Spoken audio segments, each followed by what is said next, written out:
మహామహుడకు దేవునికి ప్రభువైన యేసుక్రీస్తు నామములో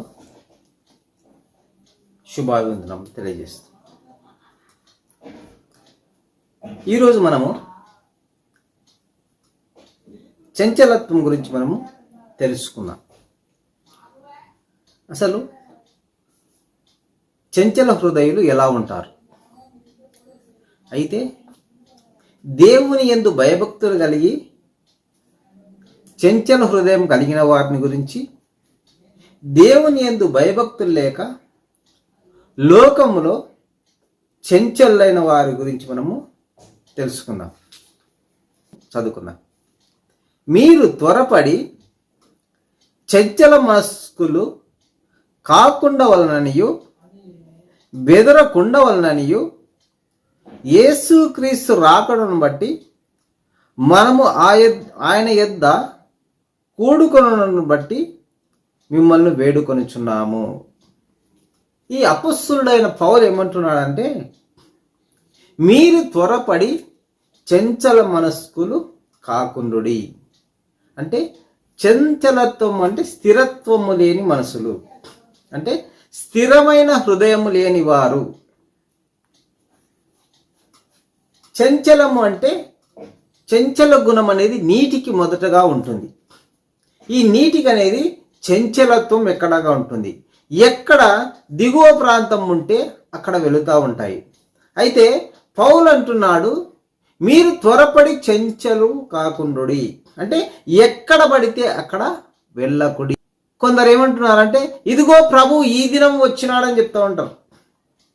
ఇదిగో ప్రభువుని మేము ఇప్పుడే చూసినామని కొందరు అంటుంటారు. ఇదిగో ప్రభు దినము ఫలాని సమయాన వస్తుందని చెప్పేసి కొందరు యూట్యూబ్లోను ఫేస్బుక్లోను మనకు చెప్తా ఉంటారు. అసలు ప్రభు దినము ఎప్పుడు వస్తుందో ప్రభువుకు తప్ప ఎవరికి తెలియదు అంటున్నాడు. ఆయన కుమారుడికైన యేసుక్రీస్తు కూడా తెలియదు అని చెప్తున్నాడు. అందుకే ప్రభు దినము దొంగ వలె వస్తుంది అంటున్నాడు. అయితే ప్రభు అక్కడొచ్చినాడు ఇక్కడొచ్చినాడు అని చెప్పేస్తే మీరు వెళ్ళకుడి అంటున్నాడు పౌలు. ఇంకా ఏమంటున్నాడు,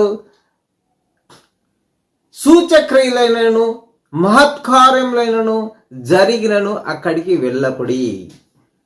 కొందరు ఏమొస్తున్నారంటే, అక్కడ అద్భుతాలు జరుగుతున్నాయంటే అక్కడికి వెళ్తూ ఉంటారు. అక్కడ సూచక్రియలు జరుగుతాయంటే అక్కడికి వెళ్తూ ఉంటారు. అక్కడ గొప్ప కార్యాలు జరుగుతూ ఉన్నాయంటే అక్కడికి వెళ్తూ ఉంటారు. ఇది చంచల హృదయం గలవారు ఎక్కువగా చేస్తూ ఉంటారు. దేవుడు ఏమంటున్నాడు, ఎక్కడ ఇద్దరు ముగ్గురు కూడి నా నామమున ఏకీభవించుదురో వారి మధ్య నేను అంటున్నాడు. అయితే సాతాను కూడా సూచక్రియలను మహత్కార్యములను చేసి మనుషులను పడగొడతా ఉంటది. త్వరపడి చంచలు కాకుండా కూడి, ఏది నిజమైనదో ఏది అసాధ్యమైనదో ఏది సత్యమో ఏది అసత్యమో మనం వివేకం గలవారై తెలుసుకొని ప్రవర్తించాలి. అందుకే పౌలు అంటున్నాడు, మీరు తొందరపడి చంచల మనస్కులు కాకుండుడి. ఆత్మ వలనైనను గాని మాట వలనైనా గాని మా యుద్ధ నుండి వచ్చినదని చెప్పిన పత్రికలైనను ఎవడైనను చెప్పినడలా త్వరపడి చంచల మనస్కులు కాకుండుడి. ఇదిగో కొన్ని పత్రికలు, వార్తాపత్రికలు, న్యూస్ ఛానళ్ళు, ఇదిగో ప్రభు దినము ఇప్పుడే వస్తుందని చెప్తే మీరు నమ్మకుడి. పీన్గా ఎక్కడుంటే గద్దలు అక్కడికి పోతాయి. ఎక్కడ ప్రమాదాలు జరిగితే అక్కడికి మనుషులు పరిగెత్తుతూ ఉంటారు. ఎక్కడ ఉపద్రవాలు జరుగుతూ ఉంటే అక్కడికి మనుషులు పరిగెత్తుతూ ఉంటారు. ఇది చంచలత్వము, స్థిరమైన మనసు కాదనమాట. ఇలా స్థిరమైన మనసు లేక దేవునిలో ఉండే వాళ్ళు ఒక స్థిరమైన మనసు కలిగి ఉండాలి. ఈ స్థిరమైన మనసు ప్రభువునందున్న వారికి మాత్రమే ఉంటుంది. స్థిరమైన మనస్కులు చంచలత్వం కాకుండా కొద్ది రోజులు అక్కడ ప్రేమిస్తారు, కొద్ది రోజులు ఇక్కడ ప్రేమిస్తారు. అయితే ఇక్కడ చంచలత్వం కలిగిన ఇద్దరు వ్యక్తులను నేను మీకు పరిచయం చేస్తాను. పరిశుద్ధ గ్రంథంలో చంచలత్వం కలిగిన ఇద్దరు మనుషులను పరిచయం చేస్తాను. ఆదికాండము 49వ అధ్యాయము. ఈయన యాకోబు యొక్క పెద్ద కుమారుడు. ఈయన పేరు రూబేన్ అన్నమాట. ఈయన ఏం చేసినాడంటే, నీవు చెంచలుడవై అతిశయం పొందవు, నీ తండ్రి మంచం మీదికెక్కితివి, దాన్ని అపవిత్రం చేసితివి, అతడు నా మంచం మీదికి ఎక్కానని. తండ్రి అయిన యాకోబు మంచమును అపవిత్రపరిచినాడు. రూబేనుకు భార్య ఉంది, పిల్లలు ఉన్నారు, కానీ భార్య పిల్లలను ప్రేమించకుండా తన తల్లి అయిన ఉపపత్నిని ప్రేమించి ఆమెతో కూడి ఉన్నాడు. ఇది చంచల హృదయం కలిగిన వాళ్ళే ఎక్కువగా చేస్తూ ఉంటారు. చంచల హృదయం కలిగిన వారు తన బంధువులను, తనకు తెలిసిన వారిని, తన సహోదరులను సహోదరులను కూడా పాడు చేస్తూ ఉంటారు. ఇలాంటి వాళ్ళు చంచల హృదయం ఎక్కువగా కలిగి ఉంటారు. తనకు తెలిసిన వాళ్ళనే, తమ బంధువులనే, తమ పొరుగు వారిని వీళ్ళు బలాత్కారం చేస్తూ ఉంటారు. ఇలాంటి కొద్ది రోజులు భార్యని ప్రేమిస్తారు, కొద్ది రోజులు ఇరుగు పొరుగు వారిని ప్రేమిస్తారు, కొందరు కంటికి నచ్చిన ప్రతి స్త్రీని ప్రేమిస్తూ ఉంటారు. ఇలాంటి వాళ్ళు చంచల హృదయం కలిగిన వాళ్ళు. వీరిలో స్థిరత్వం లేదు, వీరిలో ఏకత్వం లేదు. ఎందుకంటే వీరి హృదయము ఎక్కడ నీరు ఉంటే నీటి స్వభావం ఏమి? చంచల స్వభావము. అది దిగువకు పారుతూ ఉంటుంది.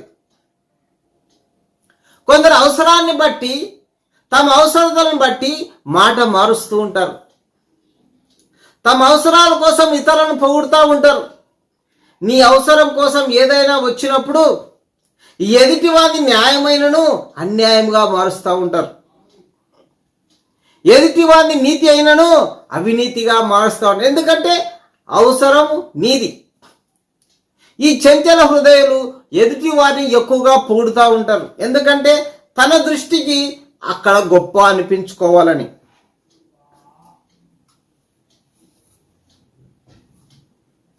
ఇలా చంచల హృదయము మనలో కలిగి ఉందేమో మనం తెలుసుకోవాలా. రూబేన్ లాంటి జీవితము మనము జీవించకూడదు. చంచల హృదయము చాలా ఆయాసకరమైనది, అపవిత్రమైనది. ఇలాంటి చంచల హృదయం ఒకసారి దావీదుకు కూడా వచ్చింది.